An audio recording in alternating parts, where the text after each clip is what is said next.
There's information put into an algorithm that we don't necessarily know how that algorithm makes a decision, but it generates a risk score, and that is used by judges to determine someone's bail or their sentencing. White defendants are likely to be incorrectly sentenced 23% of the time, and Black and Latino defendants 46% of the time. This is a huge margin of error that can't be ignored. Hi, I'm Dr. Vonda Wright, and this is Hot for Your Health. Join us for conversations on the bleeding edge of science, health, and culture as we bring you tech innovators, thought leaders, and the movers and shakers who are transforming science fiction into your new health reality.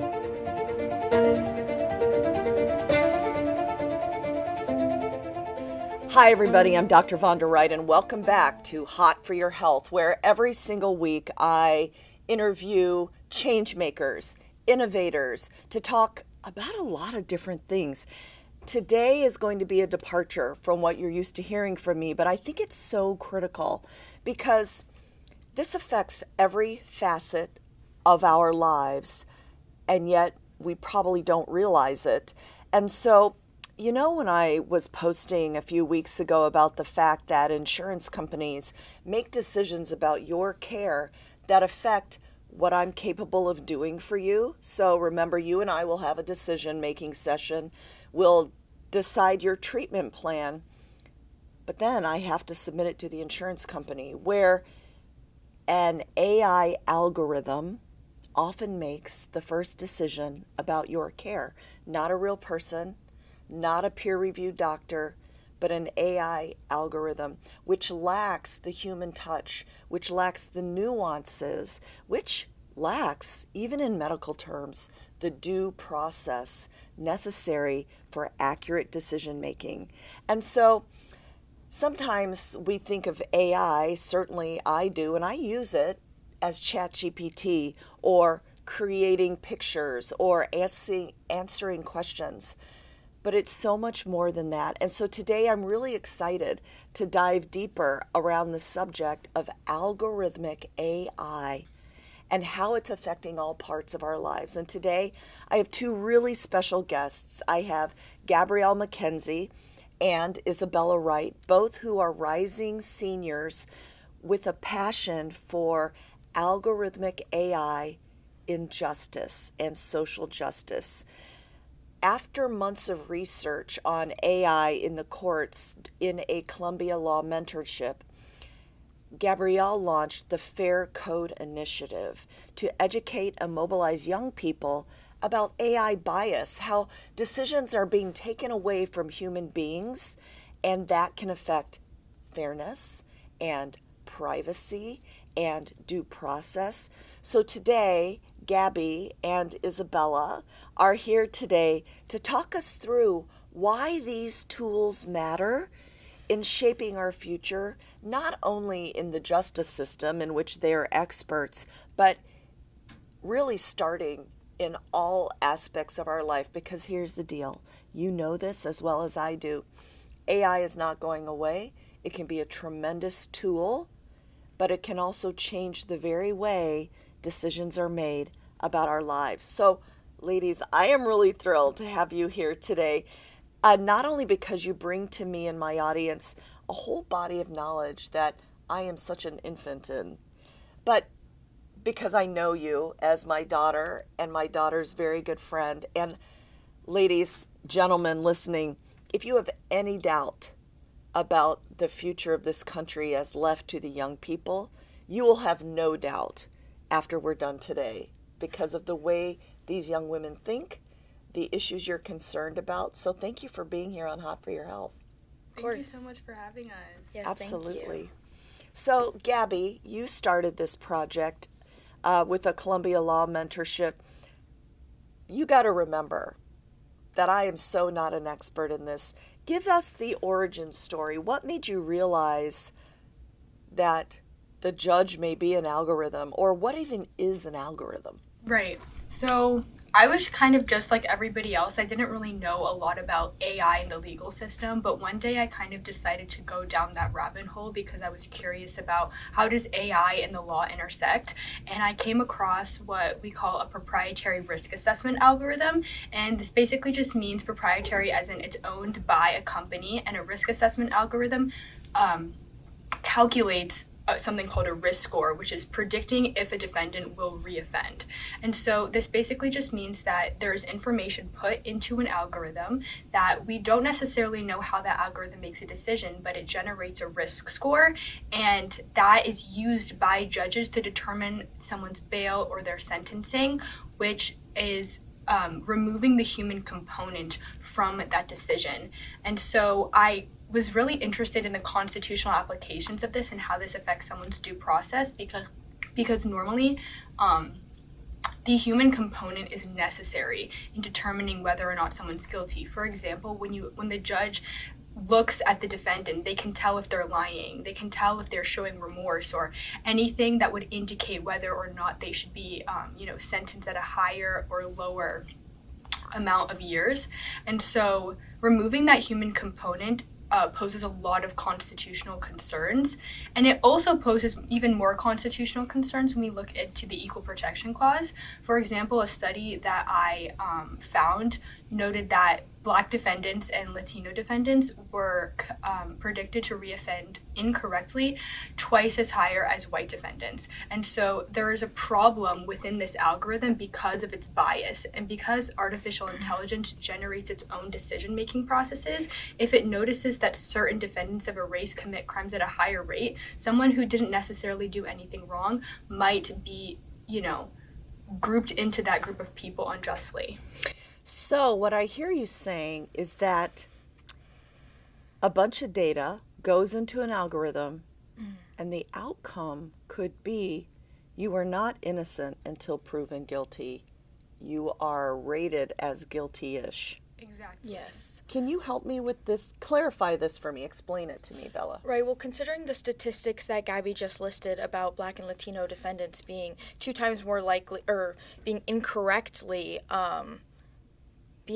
incorrectly sentenced 2 times more likely from these algorithm tools, you have to look at the numbers. White defendants are likely to be incorrectly sentenced 23% of the time, and Black and Latino defendants 46% of the time. This is a huge margin of error that can't be ignored. And the issue with these tools is not necessarily the use of AI in the legal system, but the issue with the constitutionality of it stems from the fact that these companies don't publish their algorithms, so we don't know how these decisions are being made, and that presents constitutional and legal issues, because what we really want to determine is, like you said, AI is here and it's not going to go away, and it can be a great tool. We just want to ensure that we're integrating that tool into the law system in a way that preserves liberty, justice, and constitutionality. So what you're saying is that, this surprises me, we don't even know what data's going in. It could be what your dog's name was, or what street you grew up on, versus how many previous offenses, blah, blah, blah. So have you gathered any inkling of what types of data points could be going into this algorithm? Yes. So, for example, things like your age, your gender, your zip code, all of these factors and many more are put in. And this is why I predict that there is a huge margin of error, because if you look at the stats, people in marginalized communities tend to commit crimes at a higher rate. And so what this means is the AI algorithm picks up on this trend, and it says, all right, now let me include race as one of the factors I put in. But instead of, determining it and evaluating it as a separate kind of category, it lumps it in as looking at, all right, well, people of ages, or teenagers tend to commit crimes more. That means this teenager might commit a crime in the future. people of color tend to commit crimes more, this means a person of color is likely going to commit more crimes in the future.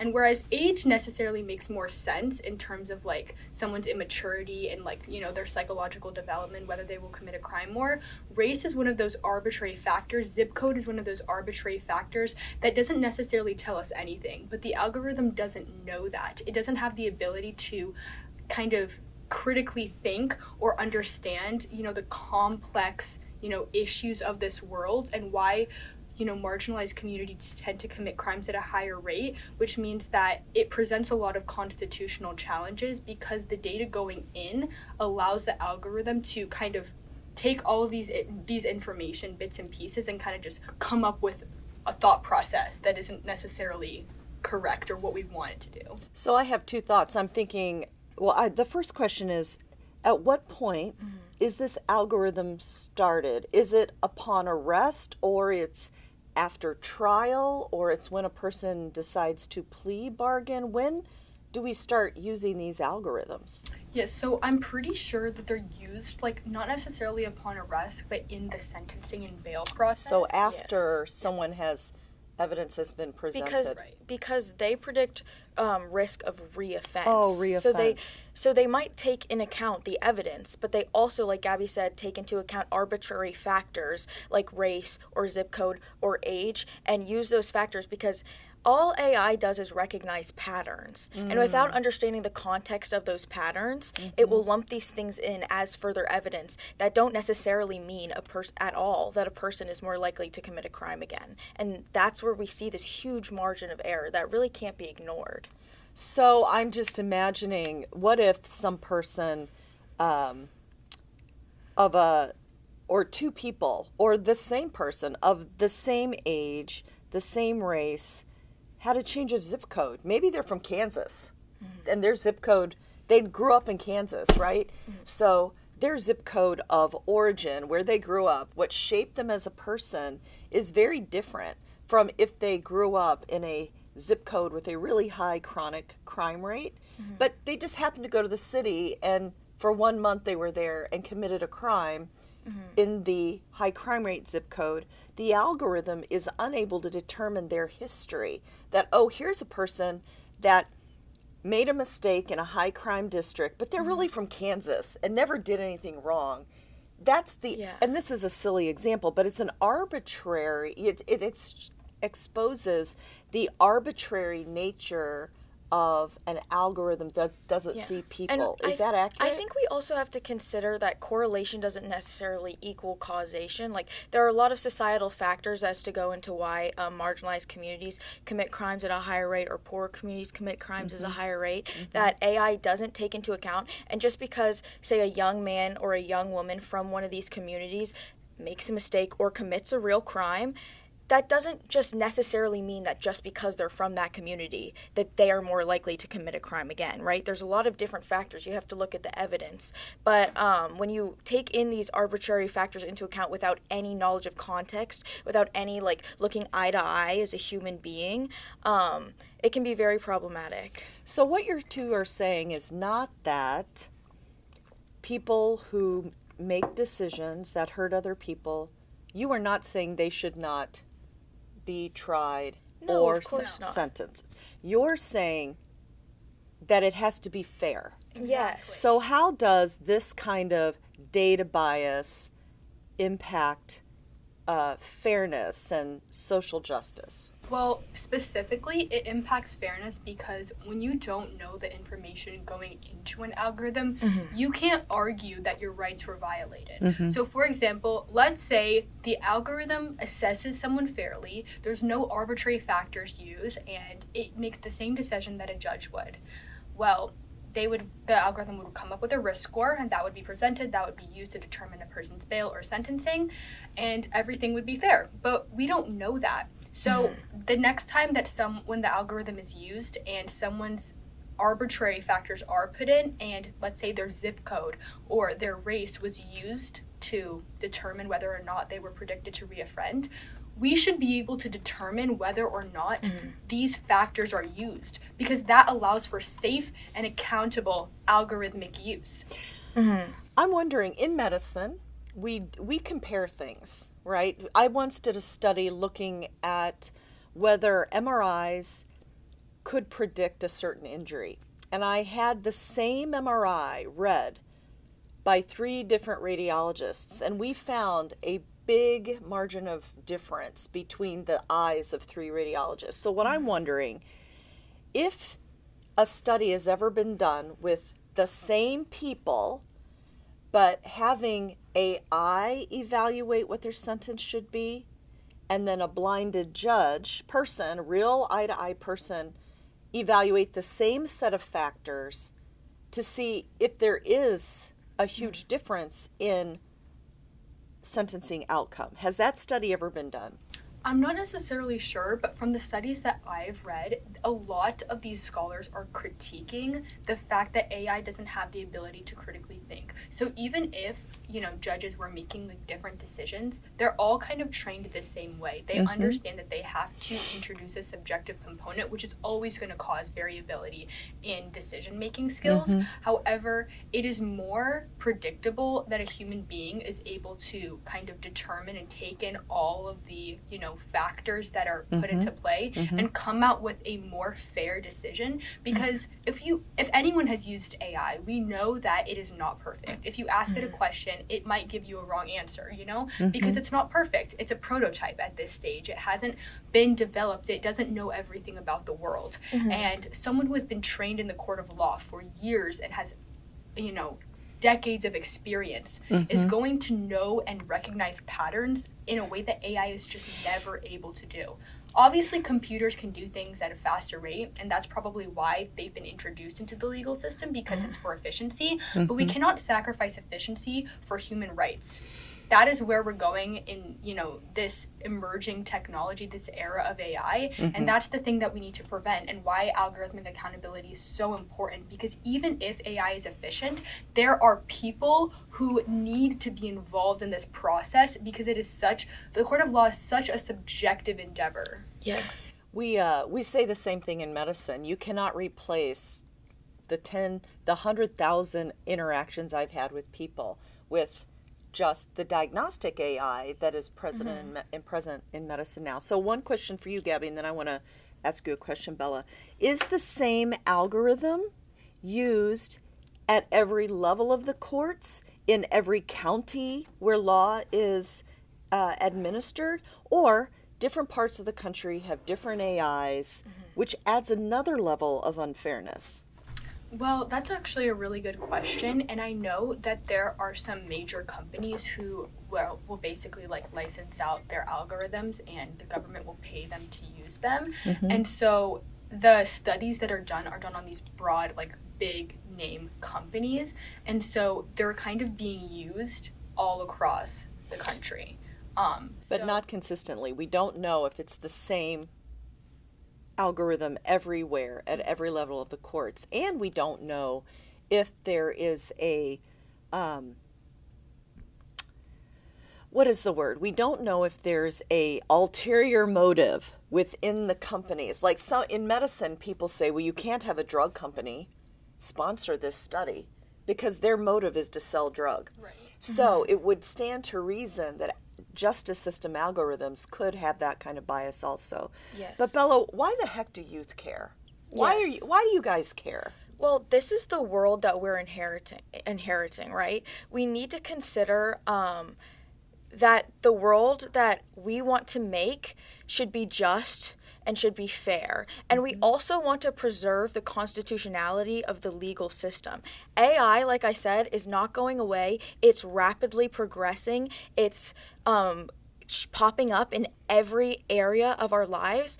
And I'm not saying in any way that you should ignore it, that you should admonish it. That's not what we're saying. I think AI can be used in a lot of really wonderful ways. It can increase efficiency, it can increase productivity, but we have to consider the way it's being used. Like Gabby said, you can't sacrifice human rights for efficiency. It's about the kind of world you want to live in. It's about the kind of laws or not laws. It's about the kind of due process that you want yourself to have, you want your children to have, and that you want to see across this country moving forward, the type of country that you want to live in. Again, AI is a great tool. We can use it in a lot of ways. We just have to ensure that that it's fair, that we know the ways that it's being used. The issue with this is the opacity. We don't know the algorithms, so that we can ensure that our rights are maintained. So, Gabby, before I get to the question of what is Fair Code's approach and the kind of policy or the kinds of things you would want policymakers to handle, Bella, I want, because I know for a fact you were at one point in your life made to memorize the Bill of Rights and the amendments to the Constitution. Yes, and say them out loud a number of times. I want your perspective on the issue of constitutionality. You keep saying this. You both keep saying it's going to impact our constitutionality. Right. So just give me a brief, based on your knowledge of all those amendments, how this is going to impact your world. Right. And then I want to know how you're going to do it. So obviously we're talking a lot about due process. And what due process of law means is that every human being who is convicted of a crime gets a fair, just, speedy trial, and that your sentencing is, again, innocent until proven guilty, that it's objective, that it's evidence-based, that it has a jury that decides these things.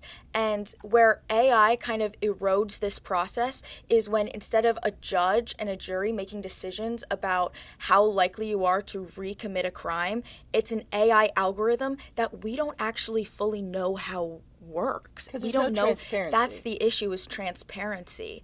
Like Gabby said, we don't know. We know that there's a huge margin of error, and this isn't just like with ChatGPT, you're doing your math homework and it gets 5 out of 15 questions wrong. These are 5 out of 15 people's lives. That's not a correct.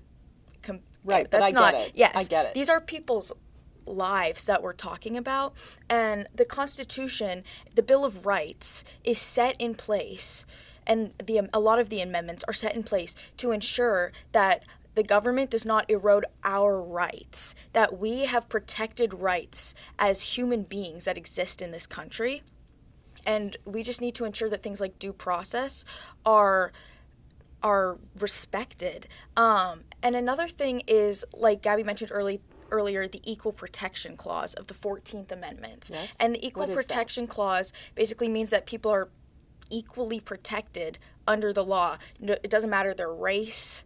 That's what it's mainly about. By virtue of being born, yes, you are equal. You're equally protected under the law. Every vote is equal, things like that. And the issue with them taking these algorithms, taking factors like race or age or zip code into accountability or into these decisions arbitrarily, is that, like Gabby said, you're 2 times more likely as a Black or Latino defendant to be falsely accused of or falsely rated on recommitting these crimes. And so it's not equal. And that, because it's in our legal system, it's not just in private business affairs, because it's in our public legal system, it does raise concerns constitutionality, because it takes away the equality of the law system. And it seems remote until it's you, right? Exactly. In medicine, it's the risks. I always say the risks are 3% unless it's you. And it's 100%. So, okay, this is so interesting. You developed this initiative called the Fair Code Initiative. What is it, and what do lawmakers need to know? So the Fair Code Initiative is something that kind of started small. It was just a local initiative where I would interview policymakers or lawyers or any legal official and write a small little blog post kind of documenting my experience talking to them.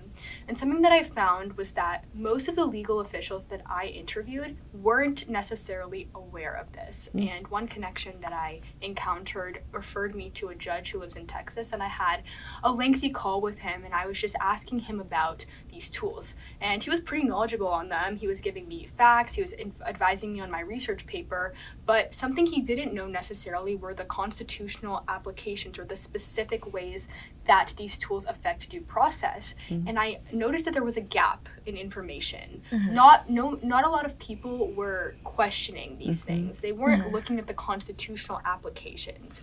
And so given that the Constitution is such an ancient document and, these are emerging technologies that the founding fathers never foresaw to happen, we have to question these systems and think about the applications of older documents and how they impact our liberties, because obviously the court of law goes by what the Constitution says, and that is how we uphold rights in this country, and we don't just let everyone have a free-for-all.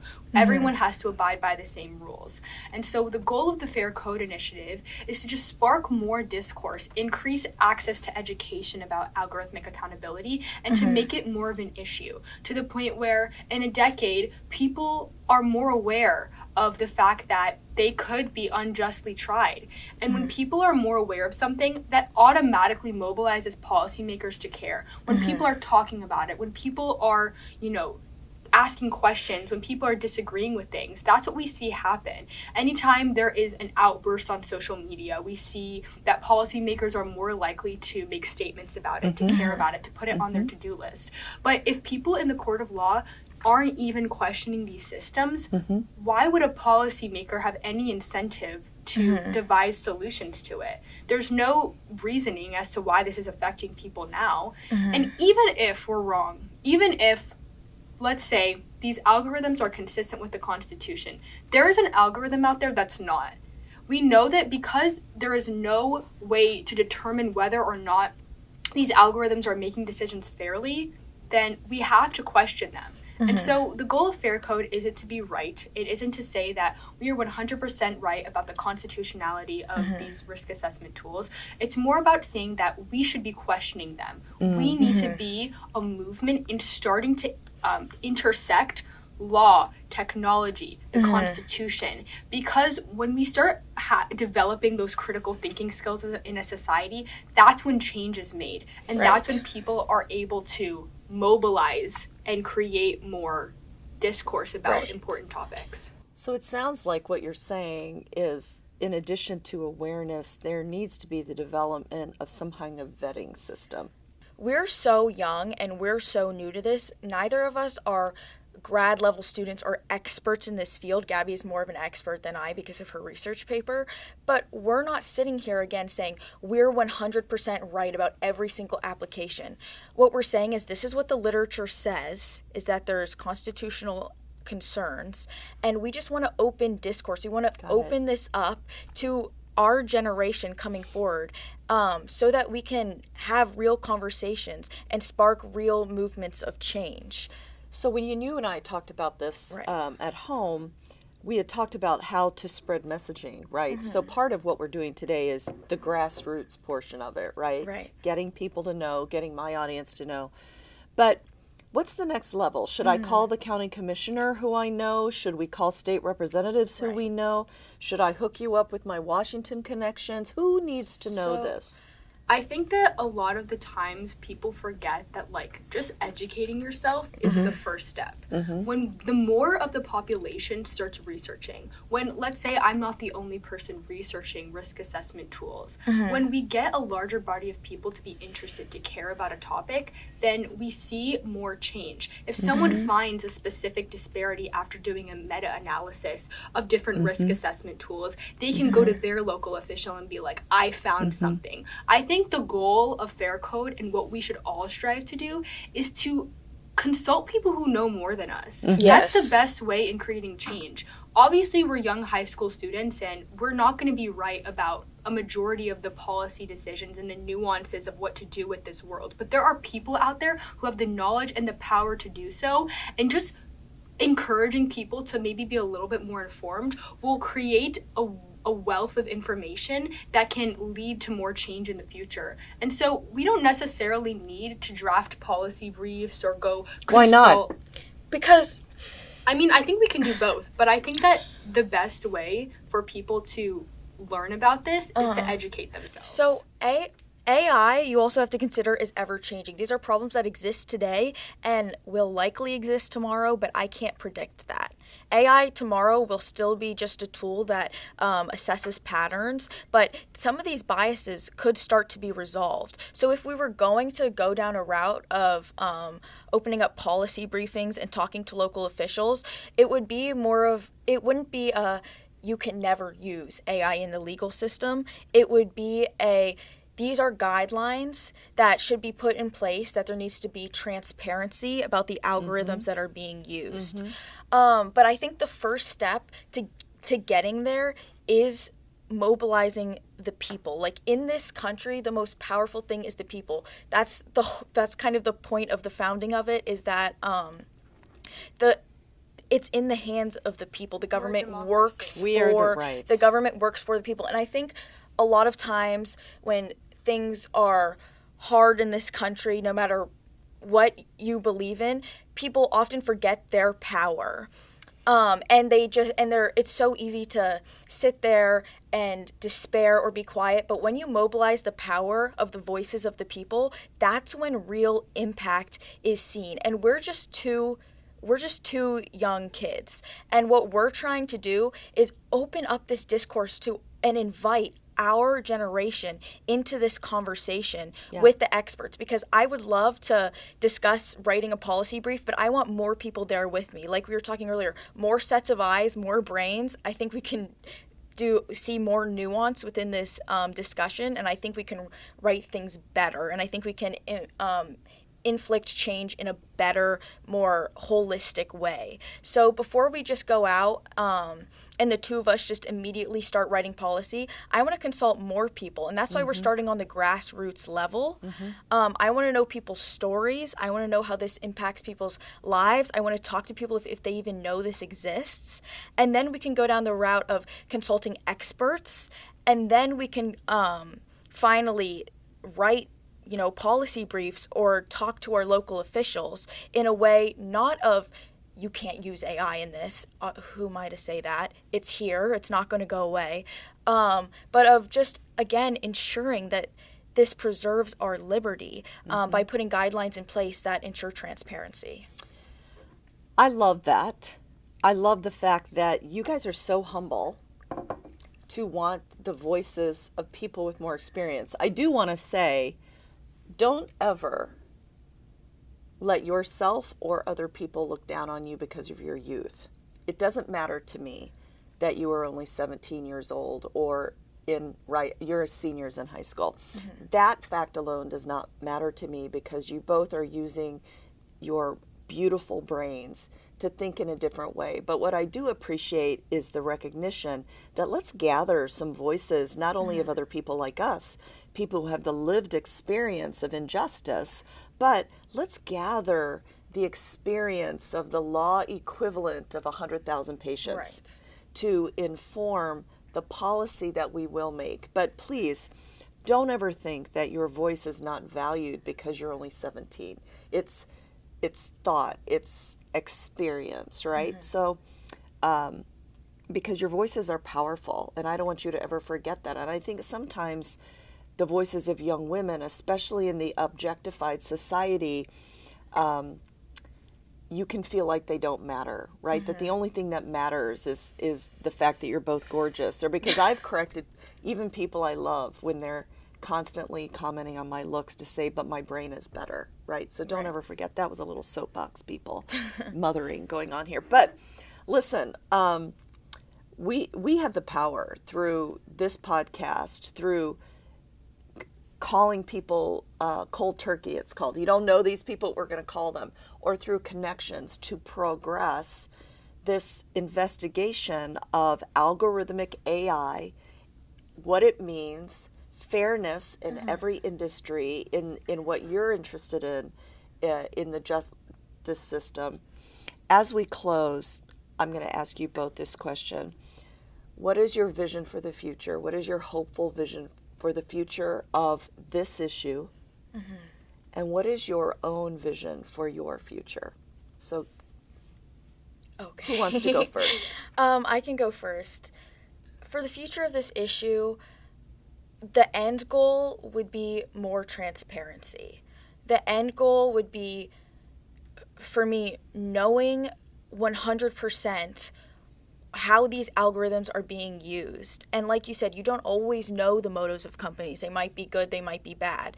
But this isn't something that's affecting the private sector. This is the law. This is the government. And we have a right as people. That's something that's so important to me. That's why I want to go into law, is because I so heavily believe in protecting the rights and the liberties and the autonomy of the people.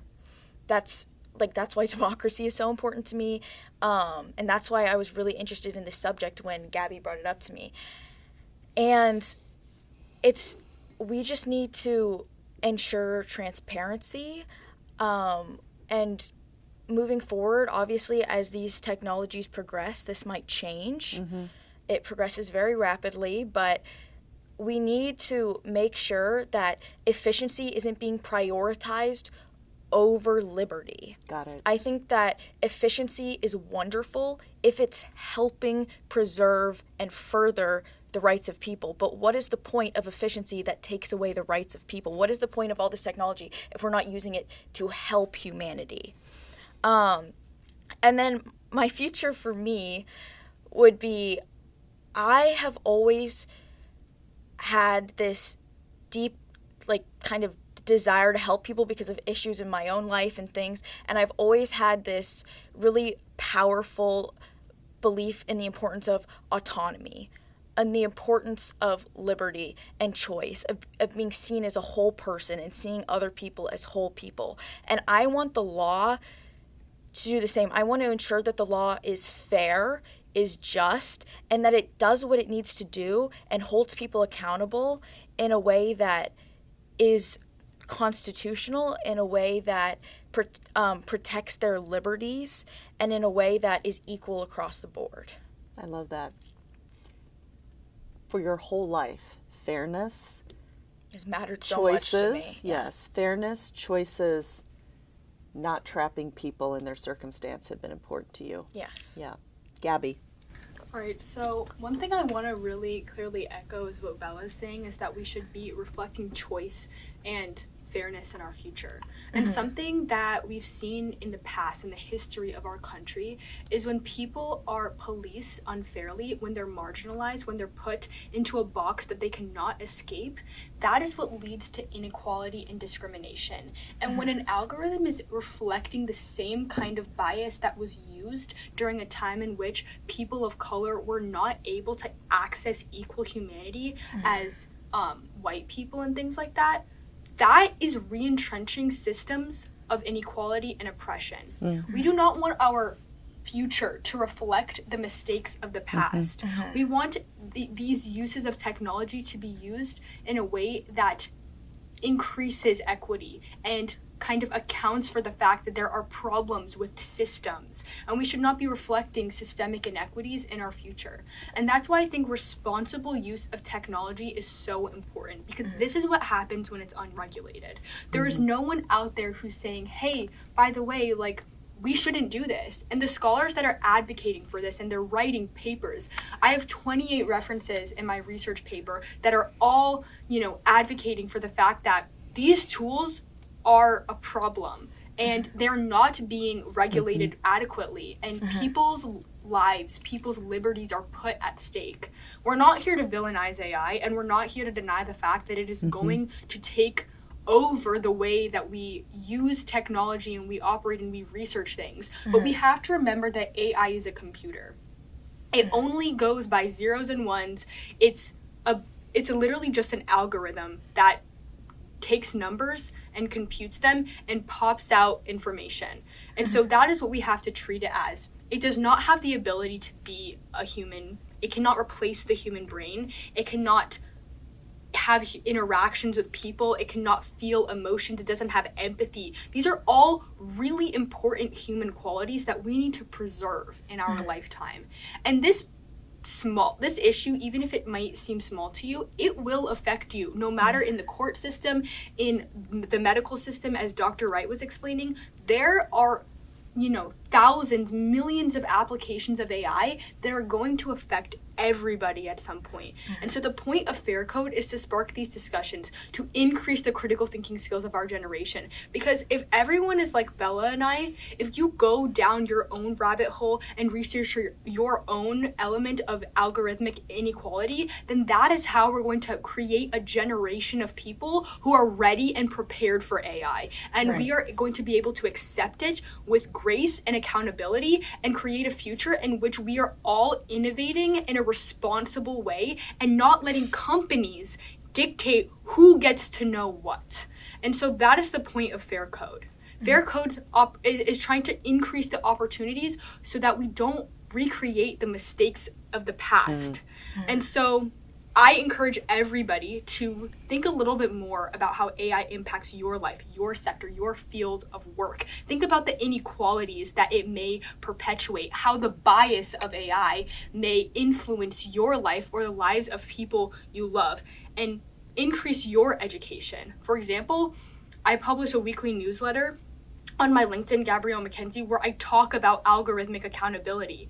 If that's where you want to go to learn more, or you can do your own research like I did, or you can just talk to someone maybe in a different field that you haven't really explored and be like, hey, how does AI impact your life? What are some ways that you have experienced that AI may create inequities or disparities? And that's how we can create a generation of people who are ready and equipped for these emerging technologies, because they are coming fast and we are not ready and we are not prepared for them yet.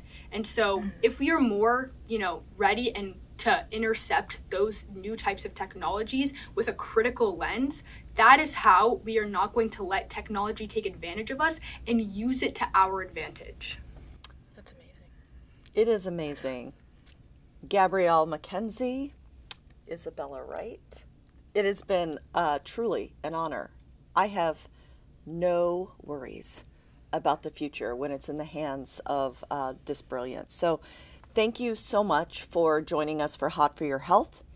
We are going to link Gabby's newsletter, Isabella's Substack to this, and I hope that you will, in your own field, evaluate algorithmic bias and how it's affecting your life. Thank you so much for being with us on Hot for Your Health. Thank you so much for having us. Thank you. It means a lot. Thanks for joining us on Hot for Your Health, where we bring you conversations from the bleeding edge of science, health, and culture. You can find links from today's show and connect with me at drvondawright.com. Don't forget to subscribe and leave a review wherever you listen to podcasts. I'm Dr. Vonda Wright. See you next week.